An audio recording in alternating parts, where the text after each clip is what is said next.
नमस्कार मित्रांनो, स्वागत आहे तुमचं आताच्या ब्रेकिंग न्यूजमध्ये. मित्रांनो, महाराष्ट्रातील वाढती लोकसंख्या आणि बदललेली आर्थिक परिस्थिती लक्षात घेऊन महायुती सरकारनं सार्वजनिक वितरण प्रणाली अधिक व्यापक करण्याची तयारी सुरू केली आहे. राष्ट्रीय अन्न सुरक्षा कायदा 2013 अंतर्गत राज्यातील लाभार्थ्यांची संख्या सध्याच्या 7,16,00,000वरनं 8,88,00,000वरती नेण्याची मागणी राज्य सरकारनं केंद्राकडे केली आहे.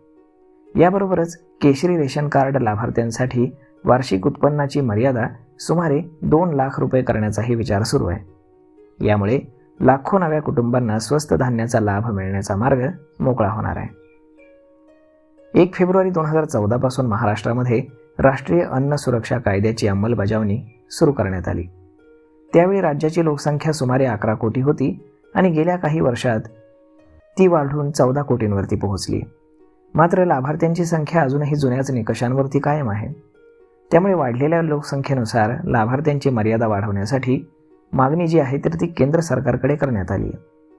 सध्या राष्ट्रीय अन्न सुरक्षा कायद्यानुसार महाराष्ट्रामध्ये ग्रामीण भागातील 54.32% लोकसंख्या आणि शहरी भागातील 45.34% लोकसंख्या अशी एकूण 7,16,00,000 लोकांची लोकसंख्या ही धान्याचा लाभ घेत आहे. डांगे समितीनं शहरासाठी वार्षिक उत्पन्न मर्यादा वाढवून 1,80,000 रुपये तर ग्रामीण भागासाठी 1,20,000 रुपये करण्याची शिफारस केली.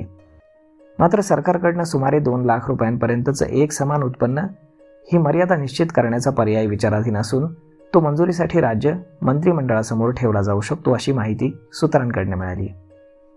राष्ट्रीय अन्न सुरक्षा कायदा लागू झाल्यानंतर राज्य सरकारनं ग्रामीण भागासाठी वार्षिक कुटुंब उत्पन्नाची मर्यादा 44,000 रुपये तर शहरी भागासाठी 59,000 रुपये निश्चित केली होती.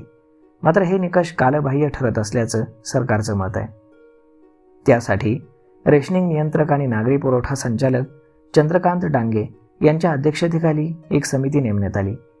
या समितीनं भूक निर्देशांक, संघटित आणि असंघटित कामगारांचं वेतन तसेच राज्याचं दरडोई उत्पन्न याचा अभ्यास करून नवीन निकष सुचवलेले आहेत. तर मग मित्रांनो, अशा पद्धतीनं आता लवकरच रेशन कार्डची वार्षिक मर्यादा वाढून 2 लाख रुपये करण्यात येणार आहे. त्यामुळे बऱ्याचशा कुटुंबांना याचा दिलासा मिळणार आहे. तर मग यावरती आपलं मत काय हे तुम्ही आम्हाला कमेंट करून नक्कीच सांगा. आणि जर हा व्हिडिओ तुम्हाला आवडला असेल तर आपल्या जवळच्या मित्रमंडळींसोबत देखील हा व्हिडिओ तुम्ही शेअर करायला विसरू नका. धन्यवाद.